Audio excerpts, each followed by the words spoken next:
Hello everyone. Today third lecture Maths Magic textbook government. इससे पहले हम आपको अलग अलग टॉपिक्स में बारे में इंट्रोड्यूस करवा चुकी हूँ मैं। आज हम आपको नियरेस्ट एंड फारदेस्ट के बारे में एक्सप्लेन करेंगे। ओके बच्चों, फर्स्ट है फारदेस्ट फ्रॉम द स्विंग। अब स्विंग किसको बोलते हैं? यस, इसको स्विंग बोलते हैं, यानी झूला, इसे स्विंग बोला जाता है। Okay, farthest and nearest. Farthest यानी बहुत दूर, नियरेस्ट यानी कोई भी चीज़ से पास। ओके, जैसे ये गर्ल है, girl farthest from the swing, यानी ये स्विंग है उससे गर्ल फारदेस्ट है, यानी उससे लास्ट में है, दूर है। उसके बाद है नियरेस्ट टू द स्विंग। ये जो बॉय है नियरेस्ट में यानी पास, सबसे पास होना, यानी स्विंग झूले के पास है। Okay, farthest nearest. अगर आपको कभी ऑपोजिट बोला जाए कि नियरेस्ट, तो उसका ऑपोजिट होगा फारदेस्ट। ऐसे नियर का मतलब पास होता है और फारदेस्ट का मतलब दूर होता है। फार, नियर, फार। नियर मतलब बहुत पास होना और फार मतलब दूर होना। पर यहाँ पे लिखा है farthest from the swing. Yo swing जो झूला है उससे ये गर्ल फारदेस्ट है, यानी दूर है, और नियरेस्ट टू द स्विंग तो ये बॉय स्विंग के बहुत पास है। ओके बच्चों, समझ में आया आपको? तो अगर आपको कोई पूछेगा नियरेस्ट तो आपको आंसर करना है फारदेस्ट। ओके बच्चों, नेक्स्ट है tick the tree the nearest to the bird. इसका मतलब है बर्ड। इसका मतलब है 1 2 3। कितने ट्री दिए गए हैं यहाँ पे? 1 2 3, यानी 1 2 3 3 ट्री, आपको ट्री दिए गए हैं। Tick the tree the nearest to the bird. Bird कौन से ट्री के नियरेस्ट है, सबसे ज़्यादा? यानी यहाँ पे एक ही बर्ड है बट ट्री 3 दिए गए हैं, तो आपको ये बताना है कि कौन से ट्री के पास ये बर्ड है, यानी सबसे ज़्यादा नियर कौन सा है। तो ये ऑब्वियसली यही वाला। तो इस पे हम क्या करेंगे? टिक मार्क करेंगे। ओके, है समझ में? ओके, नेक्स्ट है tick the puppy the farthest from the tree. Tick the puppy, tick the puppy यानी उस पपी पे आपको टिक करना है जो फारदेस्ट है, यानी जो पपी ट्री से सबसे ज़्यादा दूर है। मैंने आपको क्या समझाया था अभी, क्या एक्सप्लेन किया कि फारदेस्ट यानी जो सबसे ज़्यादा दूर है, उसी चीज़ पे आपको टिक मार्क करना है। क्या करना है? Tick mark. ओके, अब ये पपी तो ट्री के बहुत नियरेस्ट है, तो ये भी नहीं। ये उसके बाद है, ये भी उसके बाद है, तो लास्ट में कौन सा वाला है? ये। तो ये वाला पपी फारदेस्ट है, तो हम इसमें क्या करेंगे? टिक मार्क करेंगे। क्या करेंगे? Tick mark. अभी मैंने आपको 3 एग्जाम्पल दिए, तीनों एग्जाम्पल में आपको नियरेस्ट और फारदेस्ट के बारे में अच्छे से एक्सप्लेन किया और एग्जाम्पल के साथ में। सो आपको अब अच्छी तरह से याद रखना है, नियरेस्ट यानी सबसे पास, फारदेस्ट यानी सबसे दूर। ओके बच्चों, याद रहेगा ना? Okay, very good. ओके बच्चों, अब हम नेक्स्ट न्यू टॉपिक पे डिस्कस करेंगे। ओके, यहाँ पे टॉपिक है ऑन अंडर। ऑन यानी ऊपर, अंडर यानी नीचे। On, ON, on, UNDER, under. उसके बाद है ABOVE, above, dash BELOW, below. On का अपोजिट होगा अंडर और अबाउ का होगा बिलो। ओके, यहाँ आपको पिक्चर्स के अंदर सारे opposites on, under, above, below, उसके बारे में एक्सप्लेन करूँगी मैं। ओके, अब नेक्स्ट है अबाउ द टेबल। अब टेबल कहाँ है? देखो ये बॉय दिख रहा है आपको। ओके, आपको ये टेबल दिख रहा है, अबाउ द टेबल। इसका मतलब ये जो टेबल है, ये टेबल के ऊपर ये फैन है, यानी अबाउ द टेबल, यानी ये टेबल के ऊपर ये वाला फैन है। इसका मतलब क्या हुआ? बॉय के ऊपर ये अबाउ द टेबल, यानी ये टेबल के ऊपर क्या है? फैन है। ओके, उसके बाद इस पिक्चर में है ऑन द टेबल। अब आपका कैटी देख रहे हैं, ये कैटी कहाँ पे है? ये टेबल के ऊपर है, यानी ऑन द टेबल। इसके टेबल के ऊपर वो बैठी हुई है, यानी ऑन द टेबल। अगर हम कुछ कहेंगे तो हम यही कहेंगे the cat is on the table. तो क्या कहेंगे? The cat is on the table.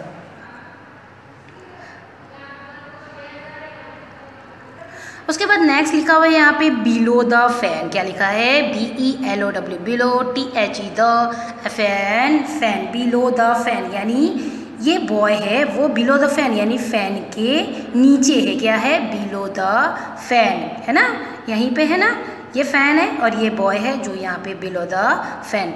तो हम on the table, below the fan and above the table के बारे में अच्छे से मैं आपको समझा चुकी हूँ।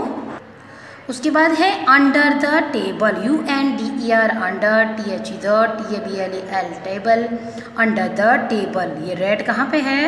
कहाँ पे है ये? अंडर द टेबल, टेबल के नीचे है, एकदम नीचे। आप देख रहे हो ना, कहाँ पे है? Under the table. जब कोई भी चीज़ टेबल के नीचे एकदम अंदर की साइड होगी तो हम बोलेंगे अंडर द टेबल। क्या बोलेंगे? Under the table. जैसे ये बैग भी आप देख रहे हो, ये भी क्या है? अंडर द टेबल है। बॉय कहाँ है? ये देखो, ये भी नीचे है, तो इसे भी हम क्या बोलेंगे? Under the table. Very good. अब आपको अच्छी तरह से समझ आ गई हर चीज़, हर टॉपिक समझ में आया। अबाउ द टेबल यानी ये बॉय है वो टेबल के ऊपर बैठा है तो उसके ऊपर ये फैन है।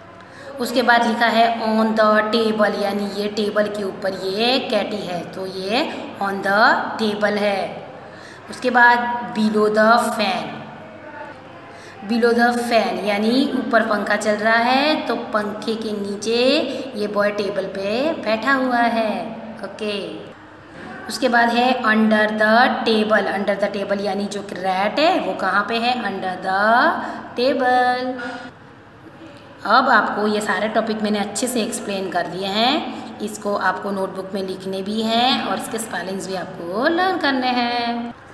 ओके, अब ये एक पिक्चर दिया गया है यहाँ पे, इस पे हमें एक्सप्लेन करना है। ओके, क्या क्या एक्सप्लेन करेंगे? अभी हमने कौन से टॉपिक डिस्कस किए हैं आपके साथ? हाँ, near and far, top and bottom. Near and far मैंने आपको पहले भी एक्सप्लेन किया था। नियर यानी पास, फार यानी दूर। Top and bottom, top means जो सबसे ऊपर की साइड है और बॉटम यानी वो सबसे नीचे की साइड है, तो हम क्या बोला जाएगा? Top and bottom. अब हम आप यहाँ पे देख रहे हैं बर्ड है, बर्ड कहाँ है? ट्री के ऊपर बैठा हुआ है, तो हम क्या बोलेंगे? इसे टॉप बोलेंगे। क्या बोलेंगे? टॉप है ना। नियर यानी ट्री के ऊपर बैठा हुआ है यानी टॉप पे बैठा हुआ है। कहाँ बैठा हुआ है? टॉप पे। Very good. उसके बाद है ये देखो हाउसेस दिख रहे हैं आप लोगों को यहाँ पे पिक्चर्स में, यहाँ पे दूर दूर हाउसेस हैं, तो ये क्या है? नियर है कि फार है? पास में तो है नहीं, ये दूर है। और फार के लिए, दूर के लिए हमने क्या डिसाइड किया था? क्या वर्ड यूज़ करते हैं हम? फार यूज़ करते हैं। क्या यूज़ करते हैं? फार यूज़ करते हैं। क्या यूज़ करते हैं? फार। तो ये जो हाउसेस हैं वो फार है यानी बहुत दूर दिखाई दे रहे हैं। अगर पास में होते तो बड़े बड़े लगते, लेकिन ये बहुत दूर है इसीलिए छोटे छोटे नज़र आ रहे हैं, तो इसे हम क्या बोलेंगे? हाउसेस बहुत फार हैं यानी हमारे से काफ़ी दूर हैं। ओके, देखो यहाँ पे लेडी, लेडी के सिर पे पॉट है यानी घड़ा, मटका, जो भी हम बोलते हैं, टॉप है यानी इसका मतलब पॉट है। इसके सिर पे ये एक मटका है तो सबसे ऊपर की साइड है, तो ये क्या बोला जाएगा? टॉप बोला जाएगा। क्या बोला जाएगा? Top, TOP, top. ये जो मटका है वो टॉप पे है। कहाँ पे है? टॉप पे, TOP, टॉप। और जो इसके हाथ में है वो क्या बोला जाएगा? बॉटम। क्या बोला जाएगा? बॉटम। Very good. उसके बाद ये वेल है, कुआं बोलते हैं ना जिसको, उसको इंग्लिश में वेल बोला जाता है, WEL, वेल। इसका मतलब यहाँ पे पॉट्स भी नीचे पड़े हुए हैं, पॉट्स भी नीचे पड़े हुए, तो ये सब बॉटम में गिने जाएंगे। क्या गिने जाएंगे? बॉटम में गिने जाएंगे। उसके बाद देखो ये लेडी देख रहे हो आप, ये लेडी भी पानी यानी घड़ा अपने सिर पे पॉट रख के जा रही है, तो इसको भी हम क्या बोलेंगे? टॉप बोलेंगे। क्या बोलेंगे? टॉप। ये टॉप पे बोलेंगे यानी सबसे ऊपर की साइड है, तो क्या है? ऊपर की साइड है। उसके बाद है ये कुआं यानी वेल ये जो बॉयज़ खेल रहे हैं 1 2 3 चिल्ड्रंस खेल रहे हैं, उसमें ये बॉय सबसे नियर है वेल के, है ना, ये कुएं के बिल्कुल पास है, तो ये नियर है। और फार किसको बोलेंगे? हाँ, ये गर्ल है, वो वेल से फार है। क्या है? फार है। Very good. उसके बाद देखिए ये ब्लॉक कार्ट है ना, तो ये भी वेल से क्या है? फार है। क्या है? फार है। ओके, आया आपको समझ में? तो ये ब्लॉक कार्ट वेल से फार है, यानी दूर है। ओके, जैसे ये हाउसेस है, ये भी फार है, ये हाउसेस हैं, ये भी फार हैं, ये सब हाउसेस हैं, ये सब फार हैं बहुत। और जो लेडीज़ यानी आंटीज़ खड़ी हैं, लेडी खड़ी हैं, ये सब वेल के नियर है, पास है। बच्चे खेल रहे हैं यहाँ पे, तो ये सब वेल के नियर है। ओके बच्चों, आपको पिक्चर अच्छे से समझ में आया? क्या नियर होता है, क्या फार होता है, कौन सा टॉप होता है, कौन सा बॉटम होता है। जो सबसे ऊपर की साइड होता है वो टॉप पे होता है, और जो नीचे की साइड होता है वो बॉटम में होता है। आया समझ में? अगर आपको कोई ऑपोजिट्स पूछे कि नियर का ऑपोजिट्स क्या होते हैं, तो आप क्या बोलोगे? NEAR नियर, तो उसका ऑपोजिट होगा FAR फार। और नेक्स्ट क्या बताया? कौन सा वाला वर्ड मैंने कौन सा ऑपोजिट एक्सप्लेन किया? Top and bottom. TOP top यानी सबसे ऊपर की साइड, और बॉटम यानी एकदम नीचे की साइड। उसके बाद हम एक एक्सरसाइज लेंगे जिसके बारे में हम डिस्कस करेंगे। यहाँ पे लिखा है shapes around us, put the shapes in the pink and yellow boxes by the drawing a line. Put the shapes in the pink, put the shapes in the pink and yellow boxes. ये yellow box है, ये yellow box है, और ये pink box है, यानी put the shapes in the pink and yellow boxes the drawing a line. यानी पे दो बॉक्स दिए गए हैं, उसके अंदर pink box and yellow boxes दिए गए हैं, उससे शेप्स के हिसाब से, यानी जो बॉक्सेस है उसके साथ में लाइन से ड्रॉ करना है, यानी मैच करना है। और येलो में राउंड है, तो उससे हमें उसके साथ में मैचिंग करना है।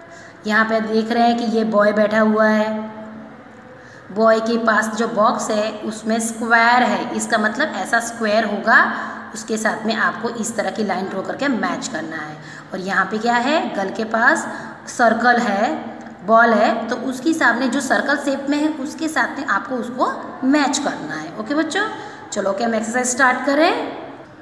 ओके, अब हमने देखो इसमें एक बॉक्स दिया गया है, बॉक्स को इसके साथ में डाइस के साथ में इसने मैचिंग किया, क्योंकि ये और ये वाला इसके दोनों का शेप सेम है। और यहाँ पे देखो बॉल है, तो इसके साथ में इसको ही जैसा ही हमको मैचिंग करना है। ओके बच्चों, स्टार्ट करें। फर्स्ट है राउंड में ऑरेंज। अब कौन से वाला बॉक्स में हम डालेंगे इसे? बॉय वाले या गर्ल वाले में? ये वाला शेप नहीं, ये वाला शेप है वो, देखो है ना, ऑरेंज, और ये सर्कल। तो हम क्या करेंगे? इसको इस तरह से स्लोली आके इसके साथ में मैच करेंगे। ओके बच्चों, समझ में आया? क्योंकि ये राउंड शेप में है, इसीलिए हम इसके साथ मैचिंग करेंगे। ओके, उसके बाद में है वॉलीबॉल भी वैसा है, यानी ये भी सर्कल और ये भी सर्कल, तो हम फिर अगेन उसी के साथ में लेके स्लोली ऐसे आके हम मैचिंग करेंगे। Okay, very good. नेक्स्ट है टमेटो। अब टमेटो है और वो भी सर्कल है, तो हमें उसके साथ भी मैचिंग करना है, तो हम स्लोली आके इसी के साथ में इसका मैच करेंगे। ओके बच्चों, पहले हम सर्कल ले लेंगे, सारे जो सर्कल वाले मैचिंग है वो पहले कर देंगे, उसके आफ्टर हम डाइस वाला यानी स्क्वायर वाला मैचिंग करेंगे। Then balloon. अब बलून है तो बलून को स्लोली सर के साथ में मैचिंग करेंगे। ओके, उसके बाद डाइस की बारी आई चौक। अब चौक क्या है? सर्कल नहीं है, वो तो स्क्वायर है, तो हम स्लोली ये बॉयज़ के साथ में उसका मैच करेंगे। Okay, very good. अब ये बॉक्स है, तो इसका भी हम इसके डाइस यानी स्क्वायर के साथ में मैच करेंगे। देखो आ रहा है ना आपको समझ में? ओके, अब लास्ट वन कौन सा रह गया? ये वाला बॉक्स। अब इसको भी हम स्लोली वहाँ के मैचिंग करेंगे। ओके बच्चों, आया समझ में? यानी स्क्वायर का स्क्वायर के साथ मैच करना है, सर्कल का सर्कल के साथ मैचिंग करना है, इसी तरह से आपको इसको मैचिंग करना है। ओके ओके बच्चों, नेक्स्ट है match the similar shape by the drawing line. अब यहाँ पे आपको लाइंस दी गई है, यानी एक बॉक्स यहाँ पे ड्रॉ किया गया है, उसमें अलग अलग शेप्स के दिए गए हैं, यानी टमेटो है, बॉक्स है, बॉल है, इस तरह से। तो इसमें आपको इसके अंदर से और जो बाहर है वो सेम शेप में आपको उसका मैच करना है। ओके, देखो जैसे ये स्क्वायर है तो स्क्वायर का मैचिंग ये बॉक्स के साथ में किया गया है, तो ये स्क्वायर का मैचिंग इसके साथ किया। ओके, जैसे हमने ऊपर एक्सप्लेन किया था आपको, बॉयज़ के पास जो डाइस और गर्ल के पास जो बॉल था, तो सेम शेप का सिर्फ मैचिंग किया था, बस जस्ट इसी की तरह ये भी वैसी ही एक्सरसाइज है। ओके बच्चों, अब हम स्टार्ट करेंगे टमेटो से। अब टमेटो का शेप कैसा है, हम बाहर से स्टार्ट करेंगे। ओके, ये वॉलीबॉल है, वॉलीबॉल से हम स्टार्ट करेंगे, इसमें जो भी शेप होगा तो हम उसके साथ में उसका मैच करेंगे। ओके, अब वॉलीबॉल में किसका है मैचिंग, यहाँ से उसको लेके स्लोली स्लोली स्लोली स्लोली धीरे धीरे, हाँ इसमें मैच, ये बॉल है ये भी बॉल है, दोनों राउंड है।